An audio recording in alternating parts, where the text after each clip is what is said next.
وهذه ثمرة أيضا عظيمة من ثمار الذكر، أنه يعين على الطاعات ويلين العبادة. كل ما أكثرت من ذكر الله كان ذلك سببا للين العبادة ويسرها عليك.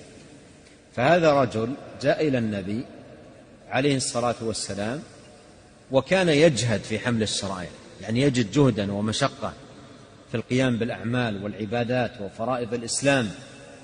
إن شرائع الإسلام كثرت علي فأوصني.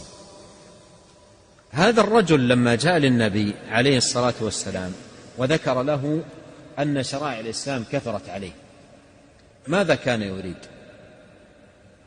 هل كان يريد أن يخفف عنه الأعمال، أو يريد شيئا يعينه وييسر له الأعمال؟ أي الأمرين؟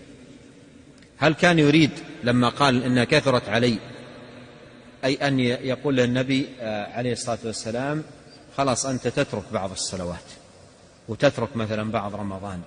هل كان يريد هذا الرجل بهذا بسؤاله؟ هل كان يريد أن تخفف عنه الأعمال بأن يحذف جزء منها؟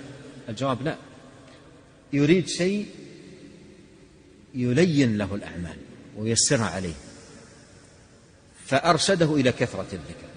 قال لا يزال لسانك رطبا من ذكر الله، بمعنى أنك إذا أكثرت من الذكر لانت الصلاة عليك ولانت الصيام ولانت جميع الأعمال، أعمال البر. فالذكر سبحان الله من فوائد العظيمة أنه يلين الطاعة ويسهلها.